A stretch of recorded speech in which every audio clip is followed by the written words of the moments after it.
प्यारे बच्चों, मैं चपला कुमारी पति आपके हिंदी सीखिएगा। आज शुरू करते हैं बसंत भाग 1 कक्षा 6 की प्रसिद्ध कविता झांसी की रानी। इस कविता के कवयित्री है सुभद्रा कुमारी चौहान। तो झांसी की रानी कविता का पहला भाग हम पढ़ चुके हैं। आज शुरू करते हैं दूसरा भाग। दूसरा भाग में शुरू करते हैं। कुटिया में थी विषम वेदना, महलों में आहत अपमान, वीर सैनिकों के मन में था अपने पुरखों का अभिमान। नाना धुंधुपथ पेशवा जुटा रहा था सब सामान, बहिन छबीली ने रणचंडी का कर दिया प्रकट आह्वान। हुआ यज्ञ प्रारंभ उन्हें तो सोई ज्योति जगानी थी, बुंदेले हर बोलों के मुँह हमने सुनी कहानी थी। खूब लड़ी मर्दानी वह तो झांसी वाली रानी थी। देखो, इससे पहले भाग में हम देखे थे कि अंग्रेज़ धीरे धीरे पूरे भारत पर किस तरह कब्जा कर रहे थे। अब आते हैं, जब झांसी पर वो कब्जा किए तो रानी क्या करने लगी। झांसी पर कब्जा होने पर झांसी को मुक्त कराने के प्रयास होने लगे। कुटिया में रहने वाले बहुत दुखी थे और महलों में रहने वाले भी खुद को अपमानित महसूस कर रहे थे। झांसी के वीर सैनिकों के मन में अपने वीर पूर्वजों की वीरता का अभिमान भी था। वे अंग्रेज़ों से बदला लेने के लिए तैयार थे। नाना धुंधुपथ और पेशवा अंग्रेज़ों के विरुद्ध युद्ध करने के लिए आवश्यक सामान झांसी में पहुंचा रहे थे। बहन छबीली यानी रानी लक्ष्मीबाई ने राज्य की स्त्रियों में रणचंडी दुर्गा का रूप जागृत कर रही थी। सबको प्रशिक्षित क्षण देकर अपनी सेना तैयार कर रही थी। इस प्रकार सभी ने स्वतंत्रता रूपी यज्ञ में सोई हुई ज्योति को जगाने का निश्चय कर लिया था।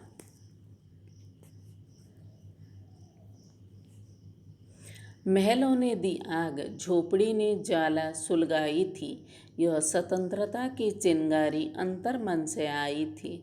झांसी चेती, दिल्ली चेती, लखनऊ लपेटे छाई थी। मेरठ कानपुर पटना ने भारी धूम मचाई थी। जबलपुर कोल्हापुर में भी कुछ हलचल उकसानी थी। बुंदेले हर बोलों के मुँह हमने सुनी कहानी थी। खूब लड़ी मर्दानी वह तो झांसी वाली रानी थी। अंग्रेज़ों के खिलाफ आग महलों ने दी। गरीबों में भी उनकी झोपड़ी में अंग्रेज़ों के प्रति गुस्सा था। आज़ादी प्राप्त करने का जुनून उनके हृदय में भी निकल रहा था। झांसी और दिल्ली जाग उठी थी। लखनऊ में भी लोग युद्ध के लिए तैयार खड़े थे। मेरठ, पटना, कानपुर में आज़ादी प्राप्त करने की बात सबके दिलों में थी। जबलपुर और कोल्हापुर के लोगों में यह बात भरनी यानी उन्हें प्रेरित करना बाकी था। वे भी युद्ध को तैयार हो जाते।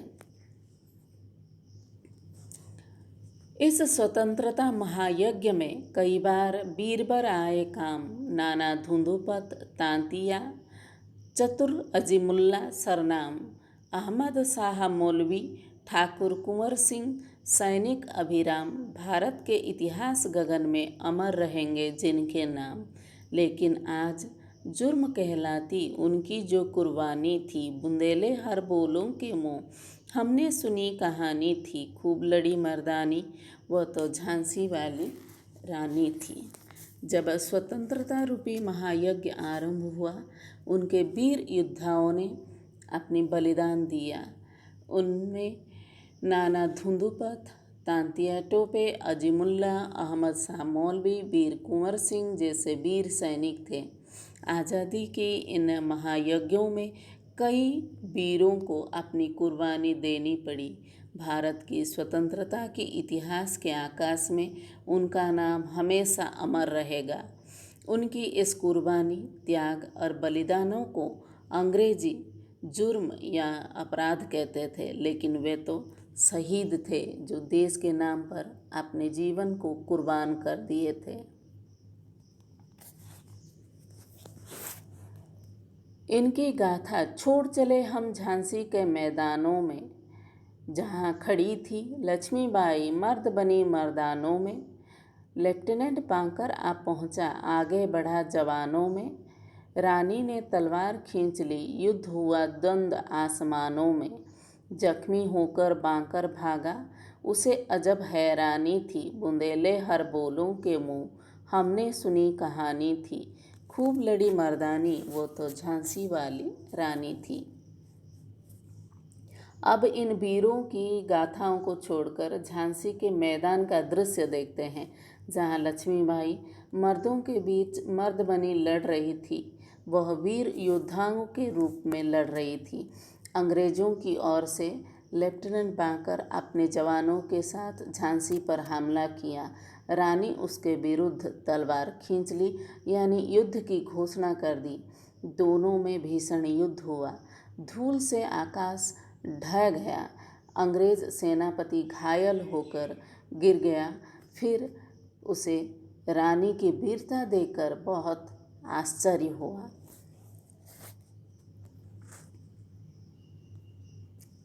रानी बढ़ी कलापी आई, कर 100 मील निरंतर पार। घोड़ा थक कर गिरा भूमि पर, गया स्वर्ग सिधार। यमुना तट पर अंग्रेजों ने फिर खाई रानी से हार। विजयी रानी आगे चल दी, किया ग्वालियर पर अधिकार। अंग्रेजों के मित्र सिंधिया ने छोड़ी राजधानी थी। बुंदेले हर बोलों के मुँह, हमने सुनी कहानी थी। खूब लड़ी मर्दानी, वो तो झांसी वाली रानी थी। रानी झांसी से लगातार 100 मील की यात्रा करके कालापी तक आ गई। इतना चलने के कारण उनका घोड़ा धरती पर गिर पड़ा और मर गया। वहाँ यमुना के किनारे अंग्रेज फिर रानी से हार गए। कलापी जीतकर रानी फिर आगे बढ़ी और ग्वालियर पर अधिकार कर लिया। ग्वालियर का राजा सिंधिया अंग्रेजों का मित्र था। उसे रानी से पराजित होकर राजधानी छोड़नी पड़ी। विजय मिली पर अंग्रेजों को की फिर सेना घिर आई थी। अब के जनरल स्मिथ सम्मुख था, उसने मुँह की खाई थी। काना और मंदरा सखियाँ रानी के संग आई थी। युद्ध क्षेत्र में उन दोनों ने भारी मार मचाई थी। पर पीछे ह्यूरोज आ गया, हाय घिरी अब रानी थी। बुंदेले हर बोलों के मुँह, हमने सुनी कहानी थी। खूब लड़ी मर्दानी, वो तो झांसी वाली रानी थी। रानी की जीत हुई। फिर अंग्रेजों की सेना रानी को घिरती हुई आ पहुंची। इस बार सामने आ रही टुकड़ी का नेतृत्व जनरल स्मिथ कर रहा था।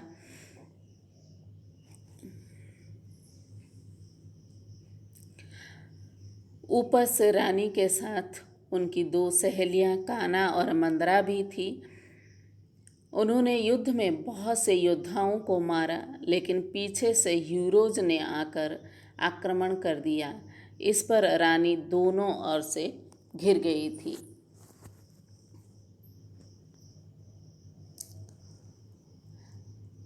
तो भी रानी मार काट कर चलती बनी सैन्य के पार, किंतु सामने नाला आया था यह विकट विषम अपार। घोड़ा अड़ा, नया घोड़ा था, इतने में आ गए सवार। रानी एक शत्रु बहुतरे होने लगे बार पर बार। घायल होकर गिरी सिंहनी, उसे वीरगत पानी थी। बुंदेले हर बोलों के मुँह, हमने सुनी कहानी थी। खूब लड़ी मर्दानी, वो तो झांसी वाली रानी थी।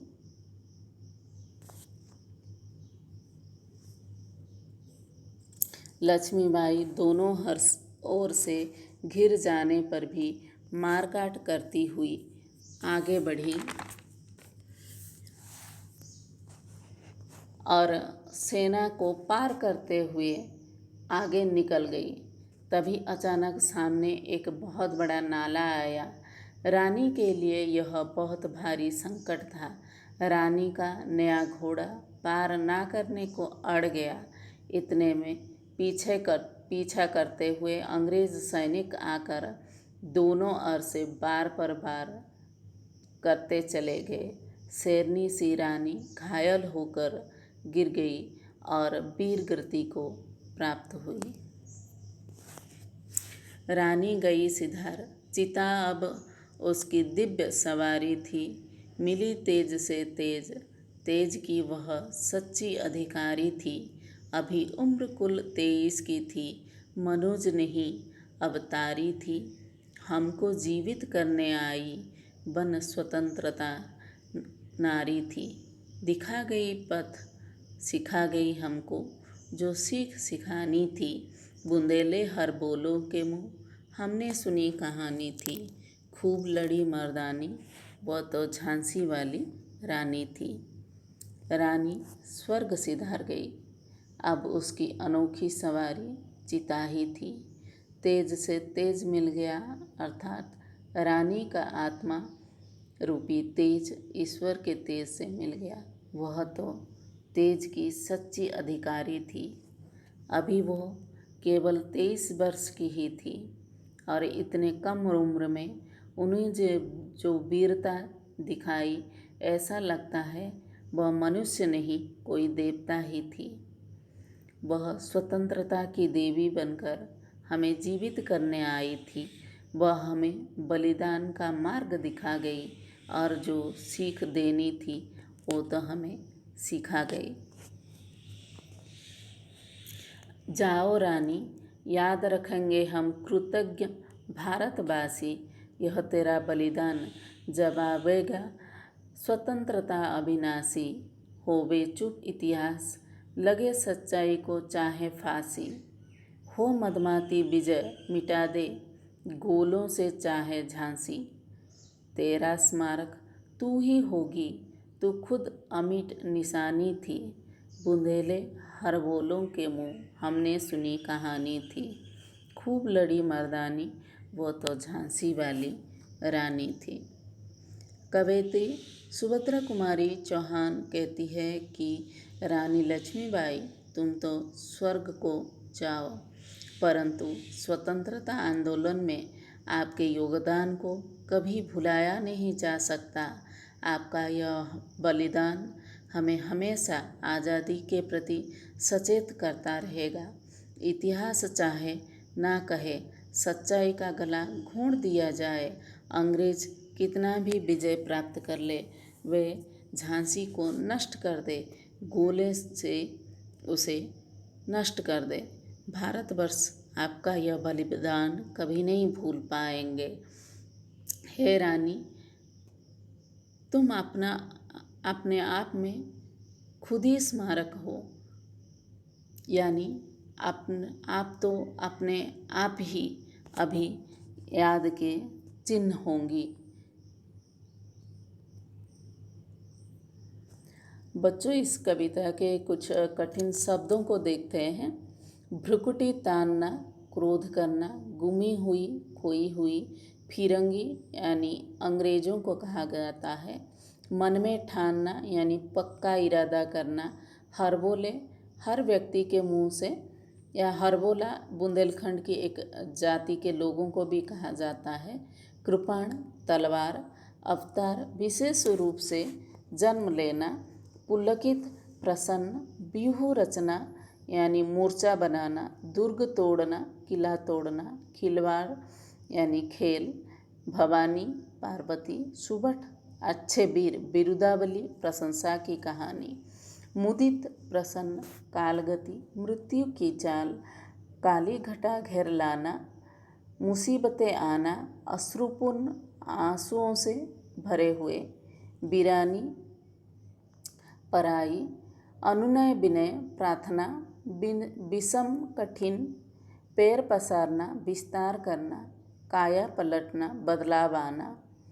घात आक्रमण, कौन बिसात क्या औकात, वज्र निपात करारी चोट, बेजार पीड़ित, सरेआम सबके सामने, नौलखा बहुमूल्य हार, रणचंडी दुर्गा का एक रूप, आह्वान पुकारना, अंतर्मन यानी हृदय, चेती जागृत हो गई, लपेटे छाना भयंकर रूप से फैल जाना, उकसाना प्रेरित करना, अभिराम सुंदर, मुंह की खाना हारना, वीरगति पाना युद्ध में शहीद होना, दिव्य अलौकिक, मदमाती मस्त करने वाली, अमीट ना मिटने वाली। धन्यवाद बच्चों।